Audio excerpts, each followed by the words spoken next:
A dusty Tennessee highway, blinding red and blue lights, and a shredded piece of plastic fluttering on the hot asphalt.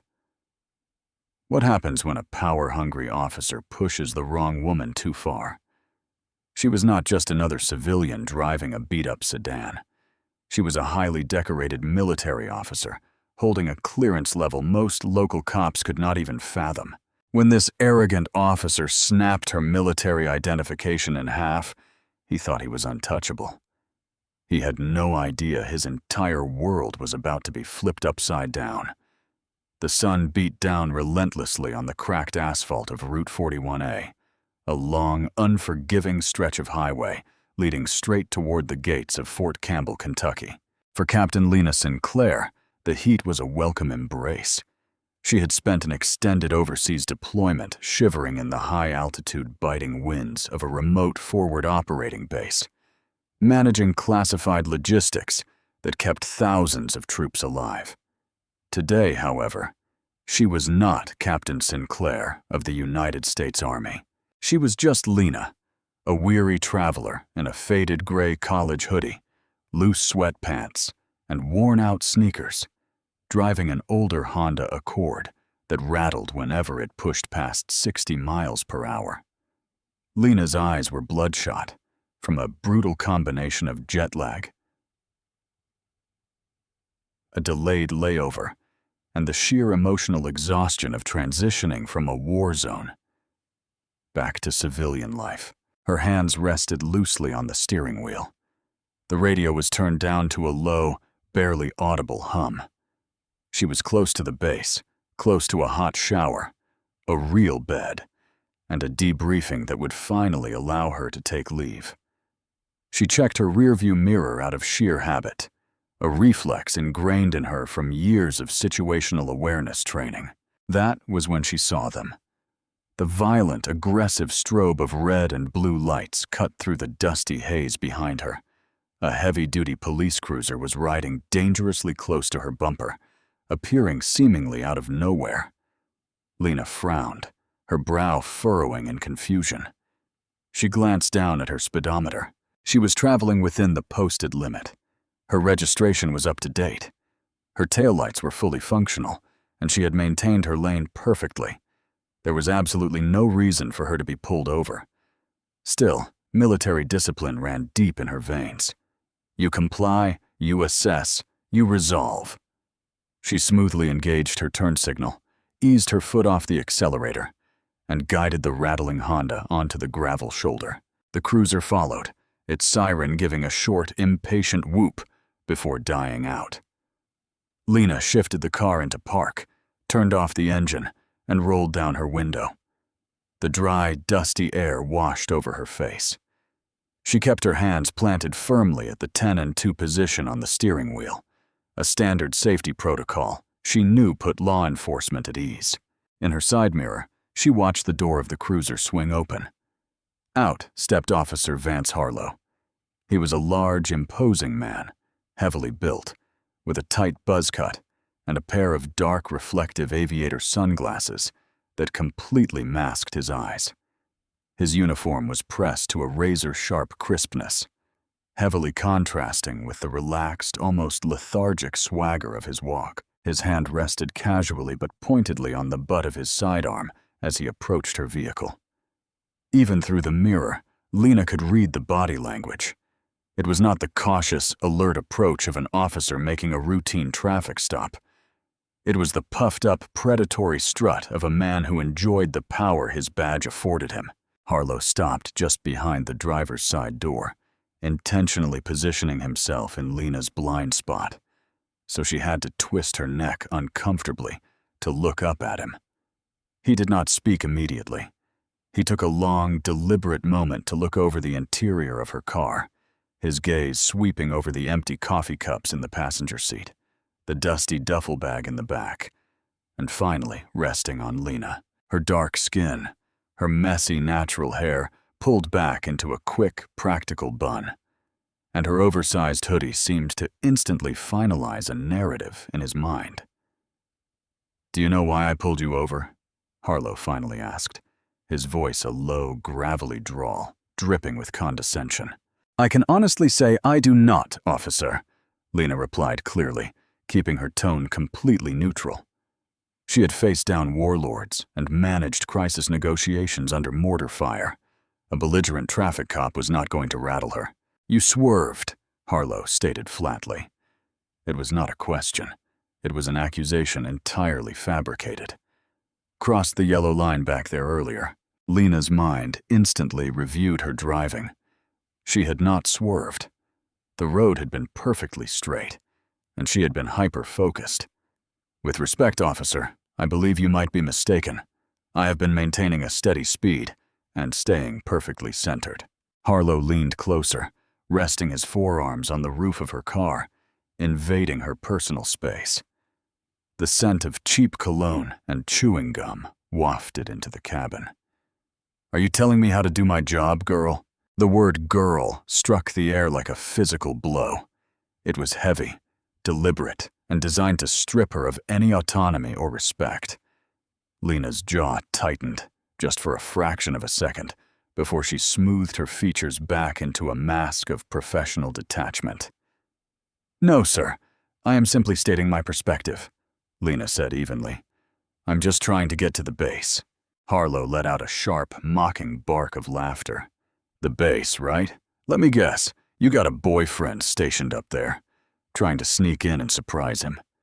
He stepped back and tapped the side of her door. "License, registration, and proof of insurance. Now." Lena took a slow, deep breath.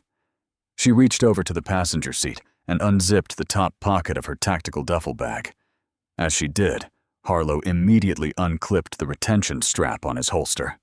"Slowly," he barked, his hand gripping his weapon. "My hands are visible, officer," Lena said calmly, pulling out a slim black leather wallet. "I am retrieving my identification." She opened the wallet. Her Tennessee driver's license was right at the front. She pulled it out along with the insurance card tucked behind it and handed them through the window. Harlow snatched them from her hand, holding them up to the sunlight, as if expecting the plastic to be a cheap forgery. He stared at her picture, then stared down at her, his lips curled into a sneer. He was looking for a reason, any reason, to escalate the situation. And in his mind, he had already decided that Lena was a problem that needed his specific brand of solving. Officer Harlow stared at the driver's license for what felt like an eternity. He flipped it over, scratched at the corner with his thumb, and then looked back down at Lena, his expression hardening. "Lena Sinclair," he read aloud, drawing out the syllables of her name as if tasting something sour. "Address listed in Nashville. What are you doing all the way out here on 41A if you live in Nashville?" "I am currently stationed nearby," Lena replied, keeping her voice incredibly level. The heat in the car was rising, but she refused to let her discomfort show. "I am in the process of moving my primary residence." "Stationed," Harlow echoed, his eyebrows raising above the rims of his aviator sunglasses. He looked her up and down again, his gaze taking in her baggy hoodie and tired eyes. "What, you work at the cafeteria on base, serving mashed potatoes to the real soldiers?" Lena's knuckles whitened slightly against the steering wheel. She had served multiple tours. She had lost friends. She held a rank that commanded the respect of hundreds of highly trained operators. Yet here, on the side of a dusty road, she was being reduced to a punchline by a man whose authority extended no further than a county line. "I am a captain in the United States Army," Lena stated, her voice taking on a sharper, more authoritative edge, though it remained perfectly controlled. "I am returning from an overseas deployment." Harlow laughed. It was a loud, ugly sound that echoed off the empty highway. "A captain, right? And I'm the President of the United States. You think I'm stupid, lady? You think I haven't seen every stolen valor scam in the book? People like you steal uniforms, print fake IDs, and try to get military discounts or sneak onto federal property to steal equipment. I can assure you, officer, I am exactly who I say I am," Lena said, her eyes locking onto his through the dark lenses of his sunglasses. If you run my name, it will check out. Oh, I'll run it, Harlow spat. But I want secondary ID right now. If you're a captain, you have a CAC card. Let's see it. Lena nodded slowly. It is in my wallet. I'm going to reach for it now. She deliberately pulled the wallet back into her lap and slid her thumb over the familiar, rigid plastic of her common access card.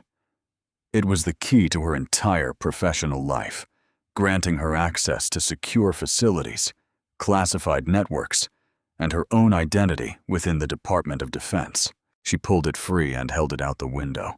Harlow snatched it with the same aggression as before. He held the white card up. It bore her photo in full uniform, looking sharp and rested, along with her rank, her DOD number, and the embedded SMART chip. Harlow studied it, his jaw working as he chewed his gum aggressively. For a brief second, Lena thought he might finally realize his mistake and let her go. Instead, a malicious smirk spread across his face. "This is a joke," Harlow said, shaking his head. "This is the worst fake I've seen all month." Lena's eyes widened slightly in genuine shock. "Excuse me, that is a federally issued military identification card. It is entirely authentic. The font is wrong. The chip is crooked," Harlow lied effortlessly, tapping the card against his palm. "Where did you print this, girl? Some internet cafe? You think slapping Captain on a piece of plastic makes you untouchable?" "Officer Harlow," Lena said, her voice dropping an octave, slipping into the command tone she used when ordering troops into active combat zones. "I highly advise you to run that card through your system or call the military police at Fort Campbell. They can verify my identity in moments. Do not make a mistake you cannot undo." The sudden authority in her voice, the complete lack of fear, deeply unsettled Harlow. But rather than back down, his ego flared violently. He hated being told what to do, especially by a woman he had already categorized as beneath him. "Are you threatening a sworn officer of the law?" Harlow demanded, taking a step closer to the door. "I'm giving you a statement of fact," Lena replied coldly. "That card is federal property. This card," Harlow sneered, holding it up with both hands, "is contraband, and as a law enforcement officer, it is my duty to confiscate and destroy fraudulent documents." Lena's breath caught in her throat. "Do not bend that card." Harlow looked her dead in the eye. With a sharp, deliberate flick of his wrists, he bent the thick plastic card backward. There was a sickening crack as the microchip fractured and the plastic snapped cleanly in two. Silence descended on the highway, broken only by the idle of the police cruiser. Harlow tossed the two broken halves of her military ID through her open window. They landed on the passenger seat, resting against her duffel bag. "Now," Harlow said, his voice dripping with venomous satisfaction, resting his hand on his gun again. "Step out of the vehicle. You're under arrest for possession of forged federal documents and lying to a police officer." Lena looked at the broken pieces of her life's work sitting on the seat. The sheer audacity of the act temporarily paralyzed her. Destroying a military ID was not just a petty insult. It was a federal offense. It was destruction of government property, and it effectively grounded her. Without that card, she could not access the base. She could not log in to her deployment debriefs, and she could not process her return. She turned her gaze slowly back to Harlow. The anger radiating from her was palpable, cold, and absolute. "You have absolutely no idea what you just did," Lena whispered, the deadly calm in her voice making Harlow involuntarily take a half-step back. "Out of the car now!" Harlow bellowed, trying to regain his dominant posture, unholstering his handcuffs. Before Lena could reach for the door handle to comply, knowing that resisting an armed, erratic cop on a deserted highway was a death sentence, a low, powerful rumble shook the asphalt. Approaching from the direction of Fort Campbell, moving at high speed, was a massive, pitch-black Chevrolet Suburban. It had deep-tinted windows, heavy brush guards, and federal government license plates. As it neared the traffic stop, it did not slow down to pass. Instead, it slammed on its brakes, the heavy tires screaming against the asphalt in a cloud of white smoke. The SUV swerved violently onto the shoulder, stopping just inches from the front bumper of Lena's Honda, cutting off any forward escape and boxing Harlow in. Harlow spun around, his hand instinctively dropping to his sidearm, startled by the sudden and aggressive arrival of the government vehicle. The dust was still settling in the air as the heavy doors of the Suburban clicked open in unison. The heavy doors of the black Chevrolet Suburban opened with a synchronized heavy thud that seemed to echo across the barren stretch of Route 41A. The dust kicked up by the SUV's violent arrival was still swirling in the thick air, coating the shiny black paint in a fine layer of gritty brown dirt. Officer Vance Harlow took a step back, his hand now fully gripping the handle of his sidearm, the leather of his holster creaking under the sudden tension. His heart hammered against his ribs. This was supposed to be a simple display of power, a routine intimidation of a lone driver. But the vehicle that had just boxed him in screamed of high-level government authority. 4 men stepped out of the Suburban simultaneously. The 2 in the front were massive, broad-shouldered individuals, wearing unmarked tactical vests over dark polo shirts, their posture radiating an intense, coiled readiness. They did not draw weapons, but their hands rested casually near their belts, their eyes scanning the scene behind dark sunglasses that mirrored Harlow's own. They were federal agents, likely Army Criminal Investigation Division, and they moved with a silent, terrifying efficiency that made Harlow's small-town police training feel instantly inadequate. From the rear driver's side door emerged a man who immediately commanded the atmosphere of the highway. He was older, with sharp, weathered features and iron-gray hair cropped close to his scalp. He wore the standard-issue operational camouflage pattern uniform of the United States Army. On his chest, centered with immaculate precision, was the silver eagle of a full-bird colonel. Above it were rows of ribbons and a combat action badge that spoke of decades of deployment and command. This was Colonel Everett Langston, the base commander of the Logistics and Intelligence Division Lena was reporting to. Harlow's throat suddenly felt entirely dry. His bravado, so robust just moments prior, began to fracture under the sheer weight of the colonel's presence. But Harlow was a stubborn man, poisoned by his own arrogance and an absolute refusal to admit fault. Instead of de-escalating, he puffed out his chest, attempting to project an authority he was rapidly losing. "Hey, back in your vehicle," Harlow shouted, his voice cracking slightly on the last syllable. He pointed a trembling finger at the federal agents. "This is an active traffic stop. I am conducting an ongoing investigation. Back off right now, or I will arrest you for interfering with a police officer." The 2 tactical agents did not even blink. They did not speak. They did not flinch. And they certainly did not retreat. They simply stepped out wide, securing the perimeter of the 2 vehicles, effectively trapping Harlow between his cruiser and Lena's Honda. Colonel Langston ignored Harlow completely. He did not look at the screaming local cop, did not acknowledge the threat of arrest, and did not slow his stride. His boots crunched against the gravel as he walked directly past Harlow, passing so close that the officer could feel the displaced air.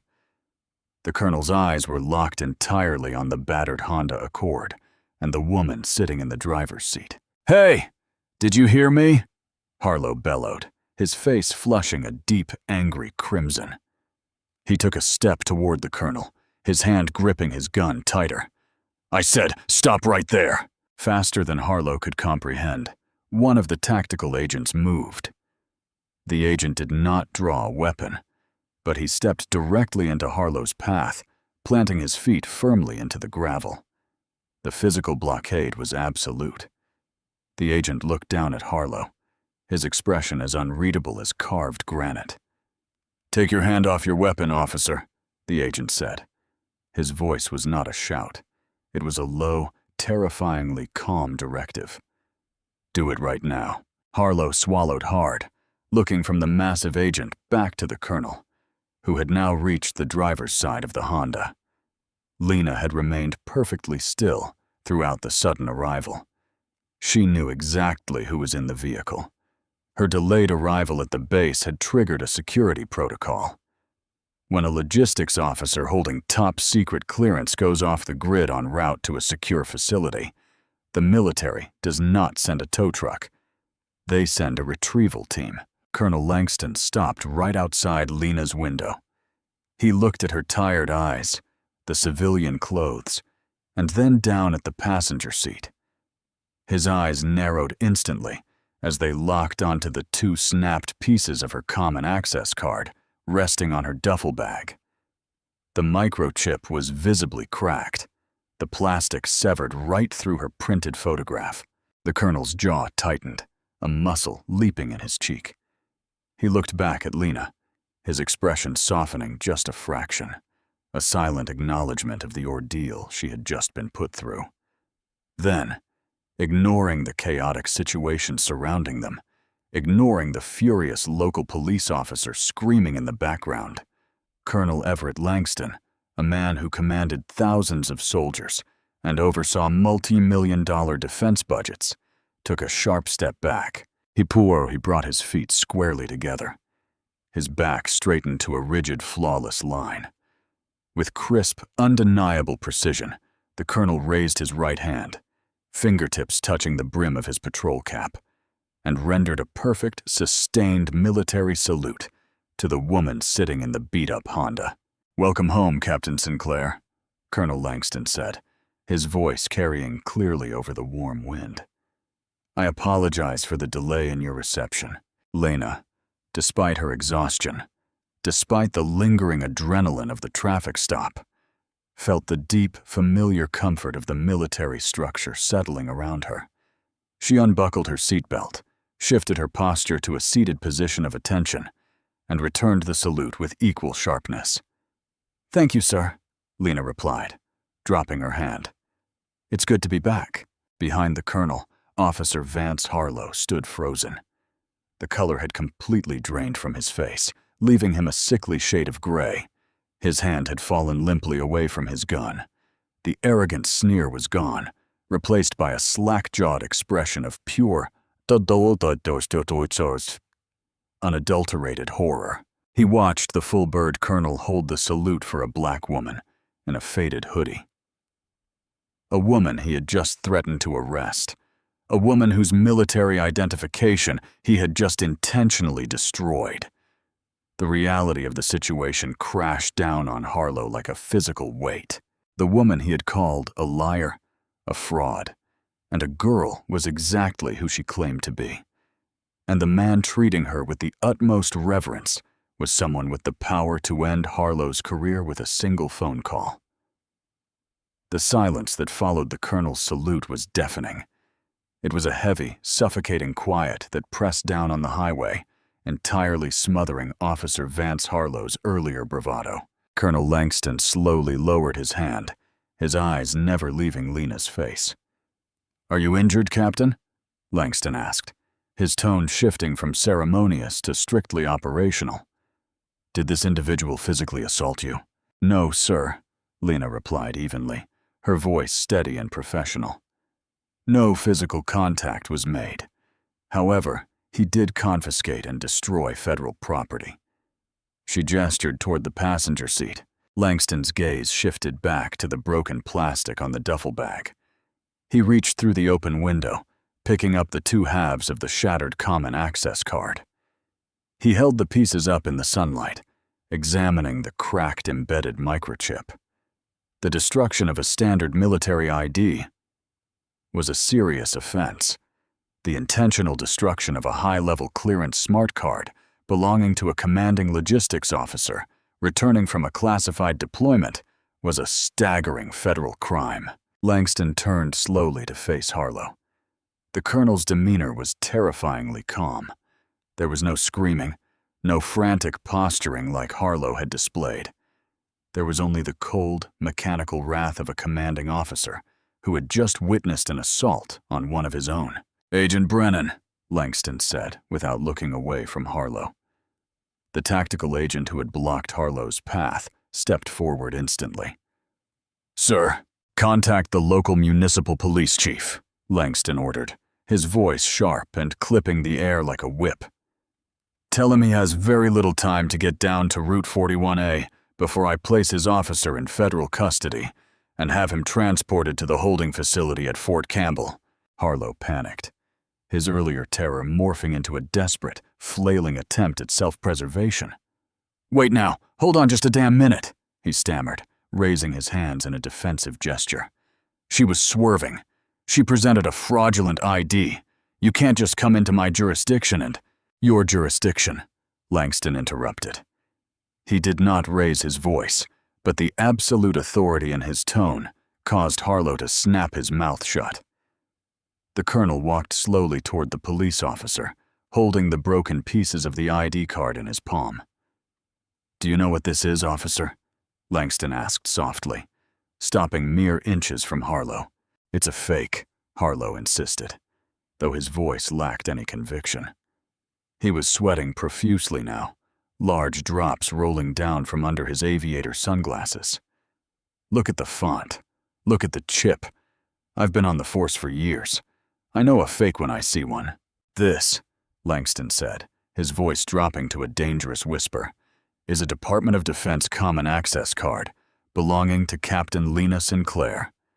She is a logistics and intelligence coordinator who has spent an extended period managing supply lines in hostile territories that you could not point to on a map.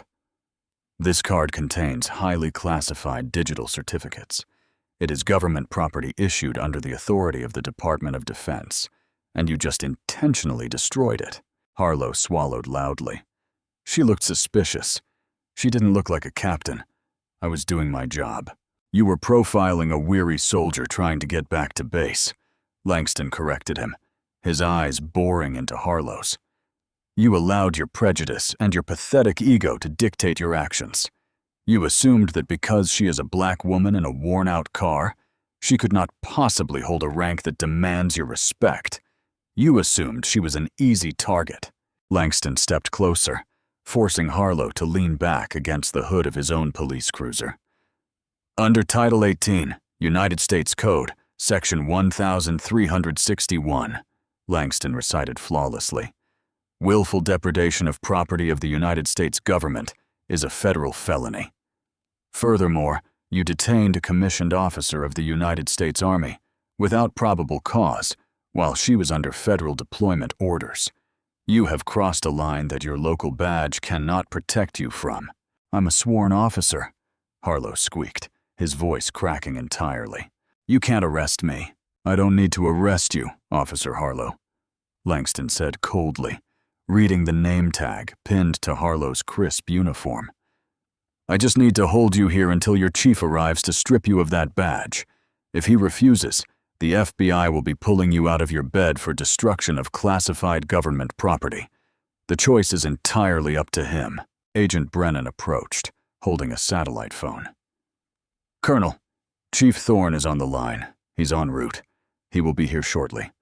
He sounds highly cooperative, sir." "Excellent," Langston said, finally turning his back on Harlow. He walked back to Lena's car. "Captain Sinclair," Langston said, his tone softening back to that of a mentor. "Go ahead and step out of the vehicle. Let Brennan grab your bags. You're riding back with me in the secure transport." Lena finally opened the door and stepped out onto the highway. She stretched her stiff legs, pulling the gray hoodie tight against the sudden breeze. She looked past the colonel, her eyes locking onto Officer Harlow. Harlow looked pathetic. Stripped of his false authority, surrounded by heavily armed federal agents, and waiting for his own police chief to arrive and end his career, he looked small and terrified. He could not meet her gaze. He stared down at his polished black boots, his chest heaving with panicked breaths. Lena did not gloat. She did not hurl insults. She possessed a quiet, unshakable dignity that Harlow could never comprehend. She simply reached into the front seat, grabbed her keys, and handed them to the second federal agent who had approached to secure her Honda. "Thank you, Colonel," Lena said, standing tall next to the man who had come to her defense. "I appreciate the extraction. I believe I am well overdue for my debrief." "That you are, Lena." Langston smiled, a rare expression of genuine warmth. "Let's get you on base. Your team has been waiting." As Lena walked towards the armored Suburban, the flashing red and blue lights of Harlow's cruiser reflected in the windows. They no longer looked like symbols of authority. They looked like a distress signal for a man who had finally pushed his power too far and crashed violently into a wall of true, unyielding consequence. The wail of a new siren pierced the heavy, stagnant air of the Tennessee afternoon, rapidly growing louder from the direction of the town. Within moments, a white Ford Explorer with the local police department's insignia emblazoned on the side came tearing down the highway. It slowed sharply, pulling onto the gravel shoulder behind Harlow's idling cruiser. The flashing lights painted the dusty surroundings in alternating flashes of harsh red and blue, highlighting the absolute ruin of Officer Vance Harlow's day. Out of the SUV stepped Police Chief Elias Thorne. He was a man carrying the heavy, exhausted posture of someone who had spent decades cleaning up other people's messes. He had a thick, graying mustache and a deeply lined face that currently bore an expression of profound irritation and mounting dread. Thorne had received the call directly from the base operations center. He had dealt with Fort Campbell personnel for decades, maintaining a delicate but necessary working relationship with the military installation. He knew that when a full-bird colonel personally halted a traffic stop and demanded his presence, someone in his department had made a catastrophic error. Chief Thorne surveyed the scene as he walked forward. He saw the black government Suburban blocking the road, the two massive federal agents standing like stone statues, the terrified look on his patrolman's face, and Colonel Langston standing tall and unyielding. "Colonel Langston," Chief Thorne called out, quickening his pace. He extended a hand as he approached. "I got your call. What exactly is the situation here?" Langston did not take the offered hand. He simply held up the two broken pieces of Captain Lena Sinclair's common access card. "Chief Thorne," Langston began, his voice a low, rumbling force that carried no warmth whatsoever. "Your officer decided to conduct a baseless traffic stop on one of my logistics commanders, Captain Sinclair, who is currently returning from a classified deployment. During this illegal detainment, your officer accused her of presenting fraudulent identification, refused to verify her credentials, and willfully destroyed federal property." Thorne stopped dead in his tracks. He stared at the shattered plastic in the colonel's hand, his eyes widening as he recognized the embedded microchip of a military IMI. The blood rushed out of the chief's face. He knew exactly what that card represented, and the immense federal weight behind it. He slowly turned his gaze toward Harlow, who was visibly trembling against the hood of his cruiser. "Harlow," Thorne said, his voice dropping into a dangerous, quiet register. "Tell me right now that the colonel is mistaken. Tell me you did not snap a United States military identification card in half." Harlow swallowed hard, his Adam's apple bobbing erratically. He looked to his boss for salvation, but found only condemnation. "Chief, she didn't look right. She was in a beat-up car wearing sweatpants. She didn't look like a captain. I thought it was a stolen valor situation. People buy those fake IDs online and all the time. She didn't look like a captain," Thorne repeated, the sheer stupidity of the defense washing over him. "What does a military officer off duty look like, Harlow? Do you expect them to drive around in a tank wearing full-dress blues? Did you even attempt to run the name through the database?" "She was getting mouthy," Harlow pleaded, his voice pitching higher in desperation. "She started giving me orders, telling me to call the MPs. I was establishing control of the scene. You were establishing a federal felony, Langston interjected, his tone sharp enough to cut glass. You profiled her, Harlow. You saw a black woman in civilian clothes and decided her authority was a threat to your ego. Now, Chief Thorne, I have a decision to make, and it involves the FBI, the Department of Defense, and a federal indictment for destruction of government property. Unless you handle this immediately. Chief Thorne did not need further prompting. The liability standing before him was monumental. If the military brought federal charges down on his department, it would trigger a Department of Justice investigation, ruin their funding, and end his own career. Thorne walked directly up to Harlow. Turn around, Vance. Harlow's eyes widened in sheer panic. Chief, come on! I've been on the force for years. You know me. You're going to take their side over your own man. You are not my man right now.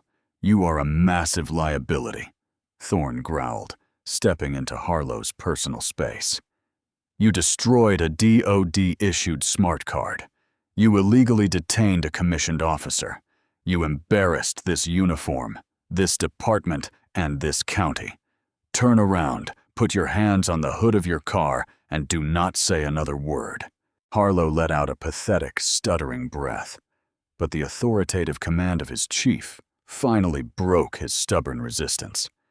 He turned around slowly, placing his hands on the warm metal of the cruiser.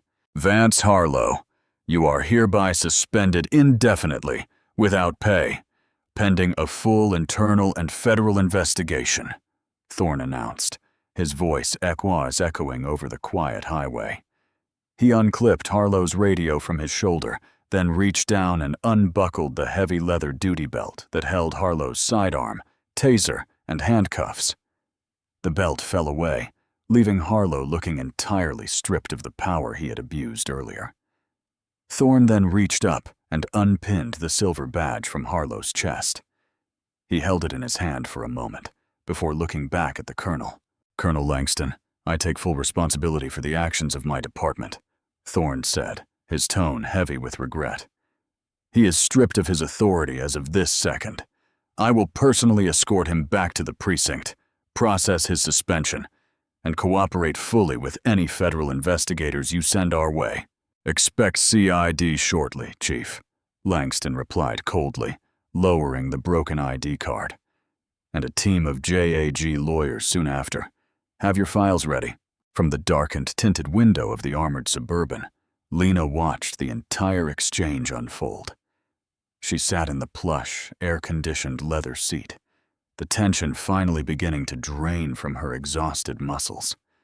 She watched Harlow, a man who had sneered at her existence, standing disarmed and disgraced on the side of the road, his career completely destroyed by his own arrogant prejudice. She felt no pity for him.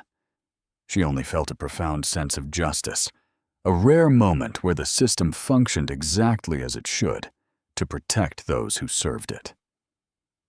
As Agent Brennan climbed into the driver's seat of the Suburban and put the massive vehicle into gear, Lena looked away from the flashing lights. The highway incident was over.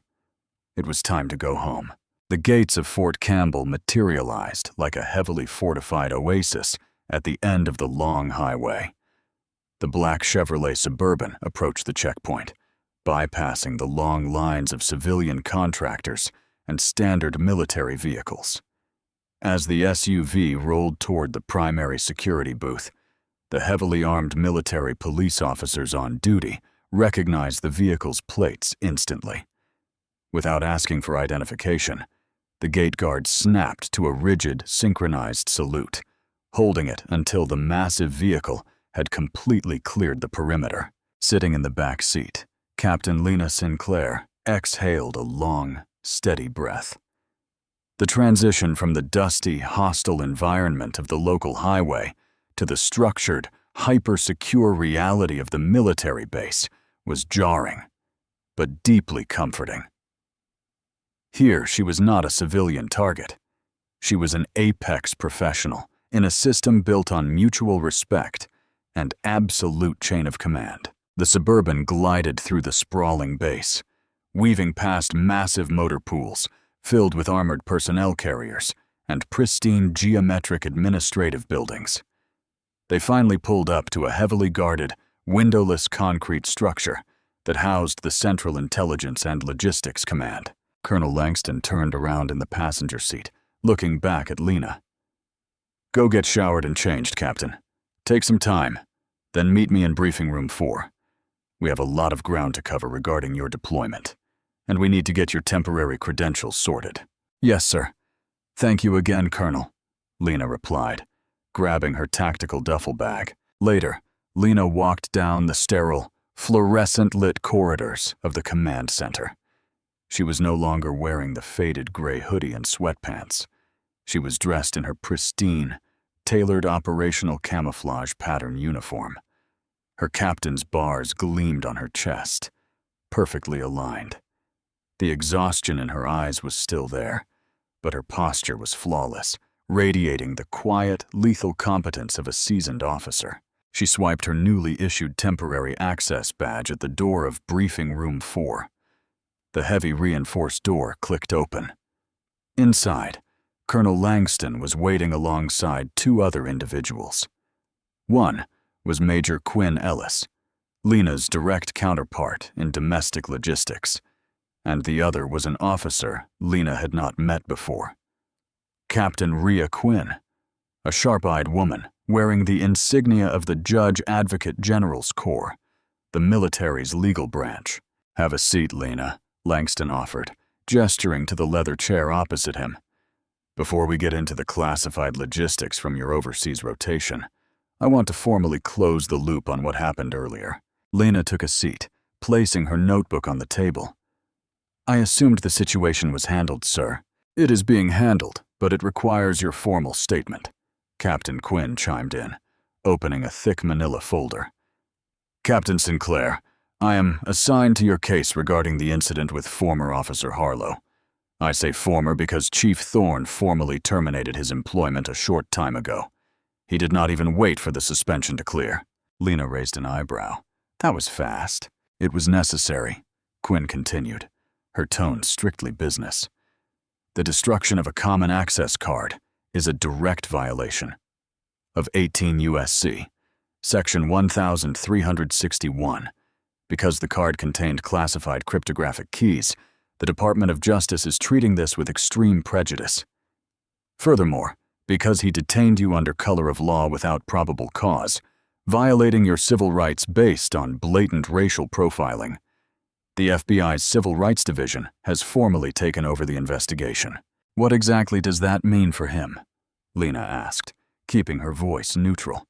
"It means Vance Harlow is currently sitting in a federal holding cell," Quinn stated with a grim satisfaction. "He is facing a lengthy federal prison sentence for the destruction of government property, plus additional time for the civil rights violations. He has permanently lost his law enforcement certification. He will lose his municipal pension, and he is entirely unhirable in any security or government capacity for the rest of his life."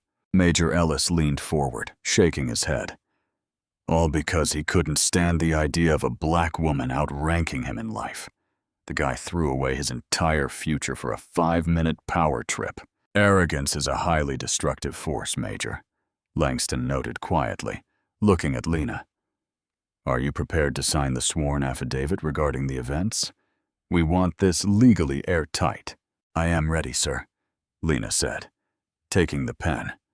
Captain Quinn slid across the table as Lena read through the typed statement, verifying the meticulous details of Harlow's aggression and the subsequent arrival of the base commander.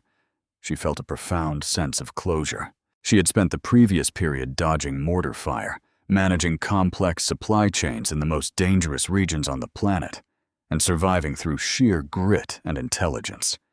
She refused to let a small-town bully leave a permanent mark on her return.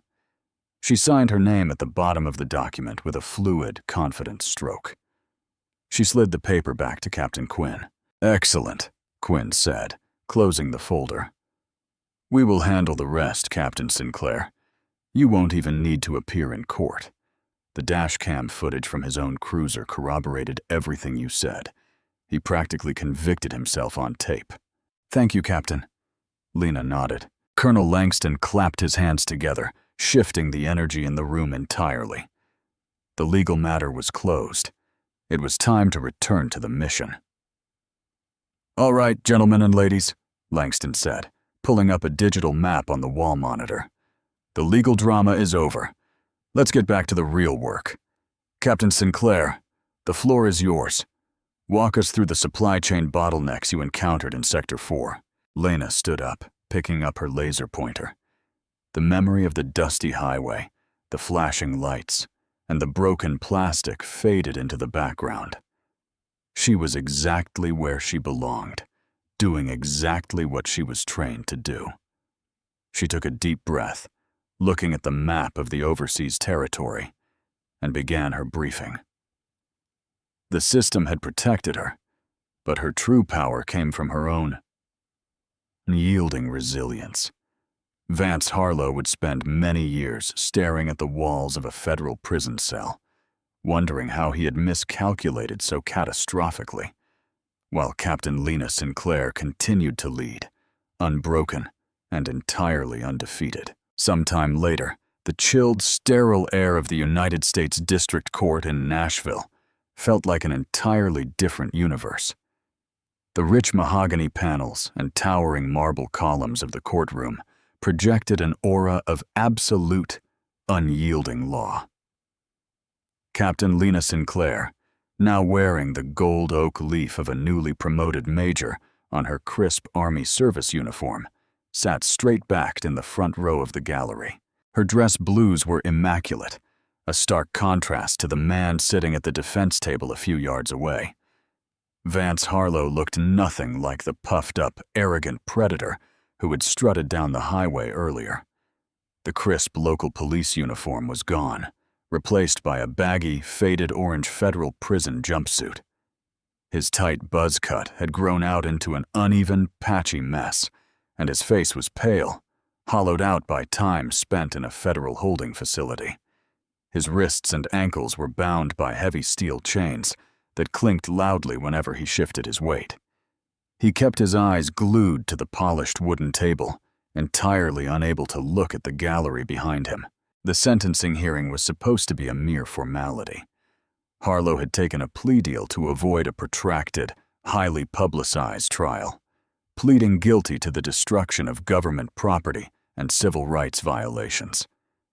But as the proceedings began, Harlow's defense attorney, a sweaty, frantic man in a cheap suit, made a desperate final play for leniency.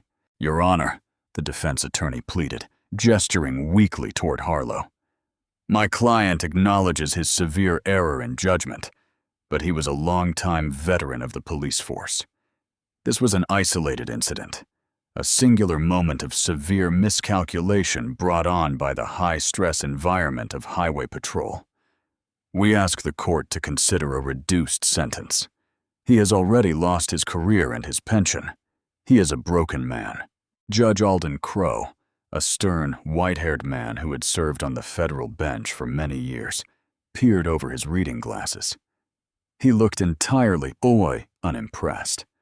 Before he could speak, the lead federal prosecutor, flanked by JAG Captain Rhea Quinn, stood up from her table. "Your Honor, the government strongly objects to any characterization of this crime as an isolated incident," the prosecutor stated, her voice echoing sharply through the quiet courtroom. "In fact, we have recently declassified a piece of evidence obtained during the FBI's execution of a search warrant on Mr. Harlow's residence."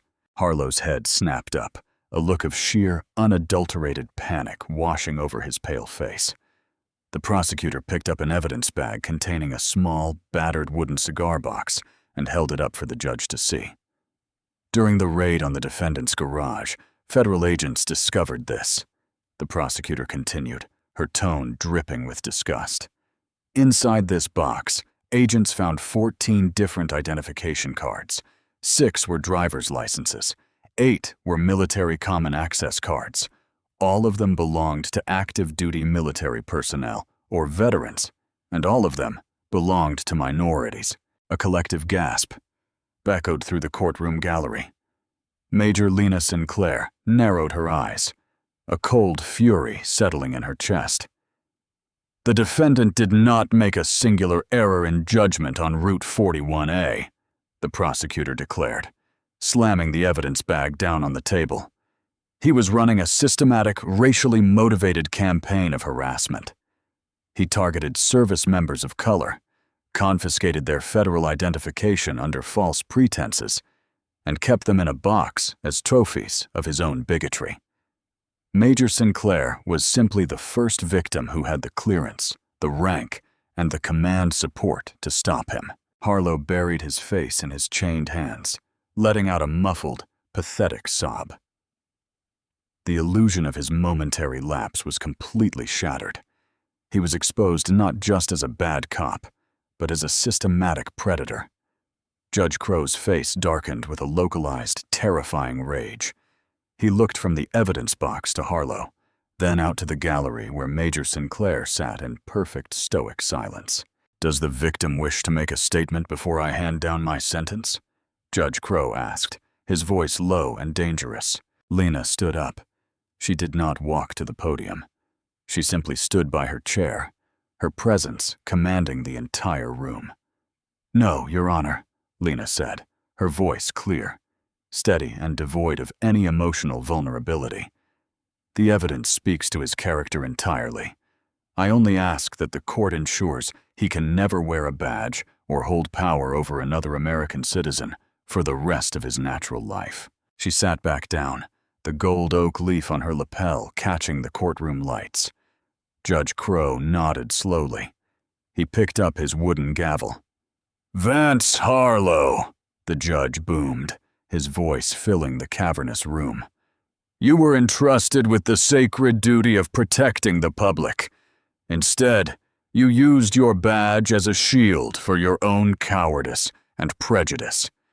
You targeted the very men and women who put their lives on the line to defend this nation. You are a disgrace to law enforcement and a disgrace to this country." Harlow trembled violently, refusing to look up.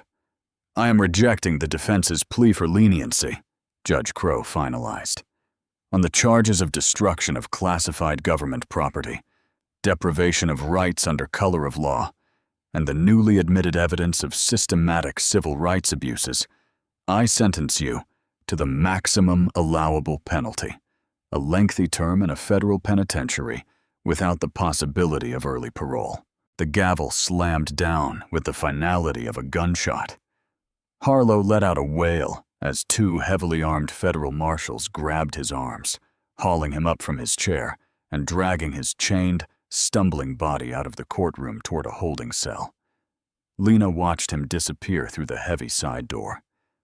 There was no joy in her heart, only a profound, settling peace.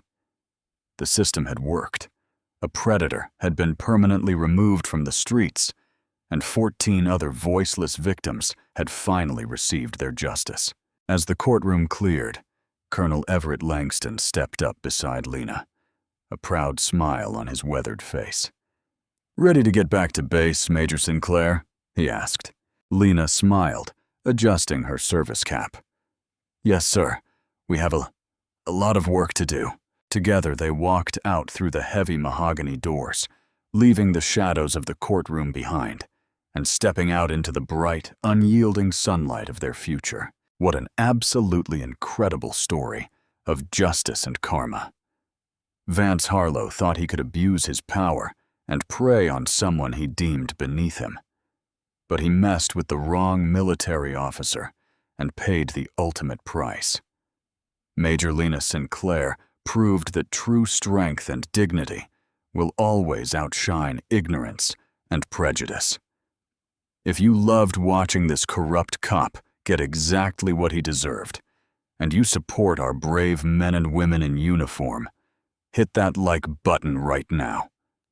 Don't forget to share this video with your friends, and subscribe to our channel for more amazing real-life stories of justice served.